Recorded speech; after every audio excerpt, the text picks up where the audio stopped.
Hello, Slicey Dicers. This is Bryan with another knife review for you. Today we have the WE 801 Minitor. Beautiful knife from WE, one of their newest offerings, and I quite very much like it. It is full titanium with these carbon fiber milled out inserts on the outside. Very, very nice. Very pretty knife. This happens to be the 801D model. They also make it in the D indicates the color. They also make it in a blue titanium or green titanium with either a satin blade like this or one that's partially DLC coated on the cutting surface. So yeah, basically 6 different versions of this available. All of them look pretty good. I chose this one because I am a boring man and I like the plainest ones usually, or the ones I know I'm going to prefer. And I think this particular one looks awesome. It is designed to be a kind of EDC sort of knife of WE's new, I'm going to say new generation. I've seen some of their upcoming designs too, the Wisp and the Vapor and the Rectifier. This new WE philosophy of making things a bit more simple. This one's a bit flashy, but still much more restrained design language they're going for lately, and I particularly really like that. And I also like another new trend from WE. You will notice on this, one WE signature item is gone. No star screws. Praise whoever it is that you praise. I am very happy to see them getting away from the star screws. They're mostly going to these torque screws now, and mostly in blue, honestly. Most of them I've seen, the new models have these blue star screws. They must have gotten a good deal on a bunch of them. Or star screws, the torque screws. So you still got the star screws on the brain. I'm mentally scarred from the star screws. I have star screw PTSD. But no, mostly blue for all these torque screws. They must have gotten a bunch of them. But anyway, it looks great on this knife in particular. Depends on the color combos. Looks kind of odd on some of them, but looks great on these. Very, very happy about that. Makes the knife super easy to work on. You don't have to worry about using that star tool, which they provided, but still, they were a bit difficult to deal with. I am quite excited about this knife. This was one that I considered buying for myself, and then I chose the 0609 instead, and then I luckily was able to get a good deal on one of these, so I decided to try it out also, and it's pretty great too. I would have been very happy with either of them. Maybe I'll keep both of them. That's kind of what I'm leaning towards because they are a bit different. We'll get to that in an upcoming comparison review. But let's do some stats before we get too much farther. This is a very good EDC size knife. Again, these are 1/2 inch squares here. We have an overall length of 7.9 inches, blade length of just a touch under 3.4 inches. You've got a full cutting edge of about 3 inches because it has this nice forward choil. You've got a blade thickness of 0.16 inches, so it's a bit. Yeah, 0.16. It's a bit thick. It's definitely a pretty beefy knife. And the handle thickness, also pretty thick. It's 0.56, but not that heavy for this thick of a knife and this like solidly built of a knife. It's 4.6 ounces, so not too bad on the weight for how beefy this thing is. It's not particularly long blade, but it's a very stoutly built knife. Let's do some size comparisons. First up, we will put the Benchmade 940. So overall length pretty similar, but this is obviously a much stockier knife. We have your Chris Reeve large Sebenza. Probably the last time you'll be seeing this, sadly. This is sold. I'm just waiting for the payment to go through and it will be going out. Very similar in size to a large Sebenza. Very, very similar. It actually other than the action and everything else about it, it does, just the size and stuff does remind me a lot of a Sebenza. For consistency's sake, Spyderco Paramilitary 2. This is the S110V1. And lastly but not leastly, we'll pull out 2 because these are ones you're going to be seeing in a triple threat battle to the death match because they are very similar blade lengths and both in this $200 to $300 range. You have the Best Tech Starfighter and the WE 0609. Cover up my own logo there a little bit so you get a better look. Yeah, as you can see, all three pretty similar in size. All three roughly similar in price. The WE is the most expensive one. But I didn't mention this in the stats. This is $297, so it is not cheap at all. But very, very well built. I've already said I like the aesthetics of it. I do. It's just a much more tasteful direction for we, but it still has some nice flair with these carbon fiber inserts, which are really well done. Very textured carbon fiber.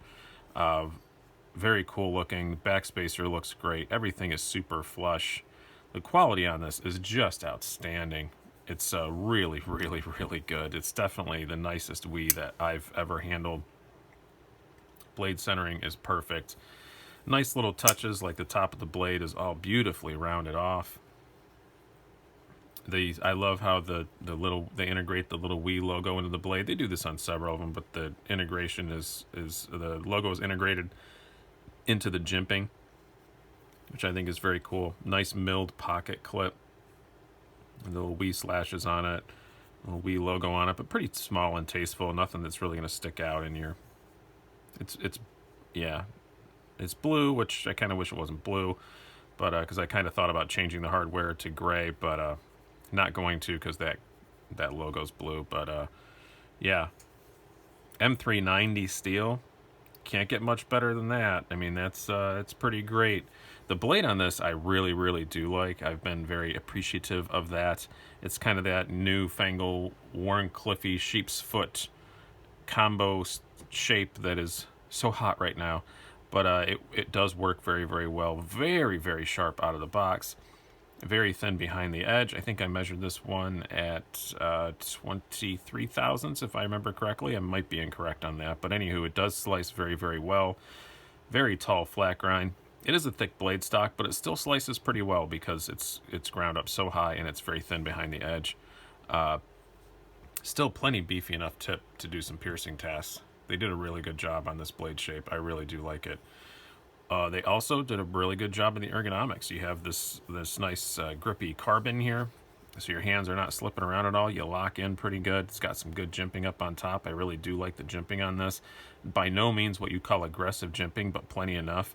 And it's got a forward finger choil, which I always love. You can choke up on it and, for some detail stuff. And also this is very comfortable if you really want to move forward on it. Very easy to do that. It's got this nice little cutout in the blade that's perfect just to rest your thumb in.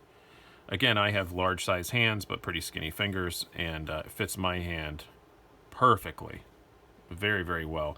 This one particular finger cutout is a bit off on my hands, but it's not uncomfortable. But it doesn't rest exactly where I'd want it. Yeah, it's right there in the middle. But it's fine. It's not aggressive enough to really bother me at all. No hot spots, really. You can feel that rough carbon when you squeeze down on it, but you're intended to. This is meant to be, this design is definitely, in my opinion, meant to be a working knife. So it's got some good grip to it. That's the price you pay. But it works really well. It's not like bothersome or hot or anything. The clip doesn't bother me at all. So ergonomically, I have to say it's very good. It also has this nice little lanyard hole, which is cool. I guess if you're into lanyards, I'm not, but it doesn't bother me at all. It doesn't affect sometimes people add these little extra lanyard backspacers, and they wind up being hot spots, but this one isn't. It's perfectly fine. In the carry, that's one thing I was not super impressed with it on. It does have all this grippy carbon, which is oddly not a problem at all pulling it out of my pocket. It comes right out of the pocket fine. But pushing it in the pocket, sometimes that carbon is a bit of a thing. You do have to give it a good shove to get it in your pocket, but pulling it out is probably more important. And pulling out, it pulls out smooth as butter.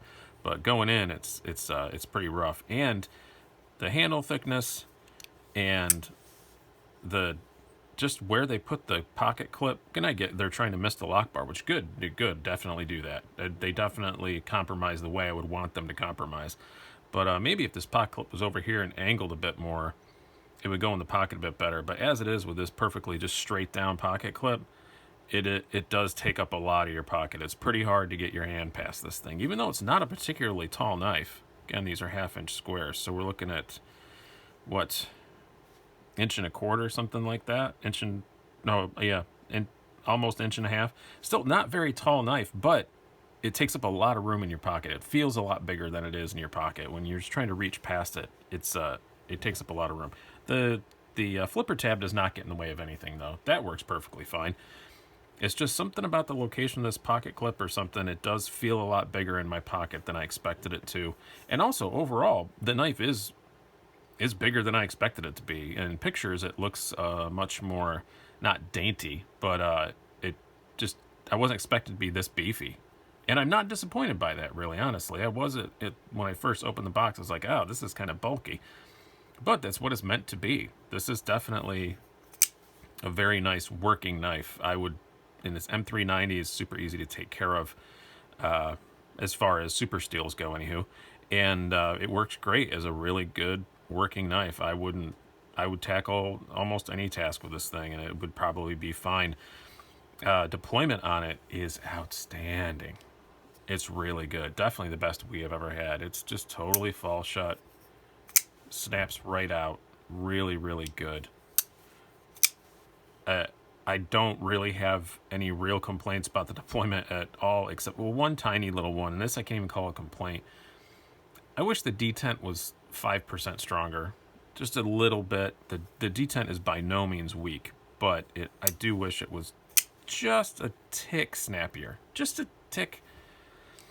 But that's it. I mean, it makes a great noise. I love the good solid mechanical click, and that's a nice thing you get from the full solid titanium like this. You just get that nice click instead of a ring, and I do like the click versus the ring. The insides are not milled out, and that's because it's milled out on the outside, so they don't really need to be, because this much carbon fiber weighs essentially nothing. So I do like that they chose to do that. Instead of making this a plain titanium outside with milled out inside, they milled it out on the outside and put these little titanium, or these little carbon fiber inserts in it. But overall, I have to say, I really do like this. It is not cheap, $297.50. It's a definitely slicey, dicey, pricey, knifey category, but I'm pretty darn impressed with it. It's definitely my favorite Wii that I've handled so far, surpassing the 715 Ignition as my former favorite. It's just, it's very beautiful. Well, not beautiful, I guess it's kind of the wrong word to describe it. It's very handsome without being over-the-top crazy, like some Wiis can be, and superbly well built. Cannot get over the build quality on this. It is just outstanding. It comes with all the cool stuff too that Wii's always come with. It comes with the box is pretty boring, but that's just to hold the very nice pouch that they have. I will say, Wii, one thing: can you embroider that? It's ironed on. This is $300. Like it's such a tiny little thing to complain about, because it's a really nice pouch, but just embroider that instead of ironing it on there. However, screen printing it, however it is they do it. But it comes with the cloth and the little authenticity card and all this stuff, nicely padded, like I always say, like Rolls-Royce formats. Very nice place to keep your knife. And you'll notice no star screw wrench, no free star screw wrench, because it doesn't have them. So excited about that. Yeah, you're going the right way, guys. I'm really liking your stuff lately. If you guys have not checked them out because, oh, they're Chinese and I don't want it, stop it. They make awesome, awesome, awesome stuff, and if you're not checking them out, you're missing out.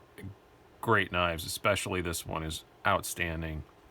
Their new offerings, like I said, that I've seen coming up, I'm even more excited about, maybe. Especially, they have a new, like, $150 one called the Rectifier, which is like G10, and I can't remember the steel on it, but it's a very well-priced knife. I think S35. Yeah, it's S35. Nice slicey little knife. Very excited about that 3-inch blade version, but very excited about that, and I'm very excited about this, and I think they should be selling a ton of these. These are really, really, really nice, and when you compare them against other $300 knives, it holds its own. M390, titanium, carbon fiber, all the buzzwords. You can actually take it apart. The action is smooth as anything else you're going to find out there. It is, unless you're buying, $1,000 customs. It's a great, great, great knife. Comfortable in the hand. Great workaday shape on the blade. Lots of belly. Yep. Hey, love it. Love it, love it, love it, love it. Hope you guys do too. Go out and try and get your hands on one. It is a bit thick. It is a bit beefy. You might want to be aware of that before you go try and grab one. But love it. Highly recommend. Check it out. I've been Bryan. Have a good one.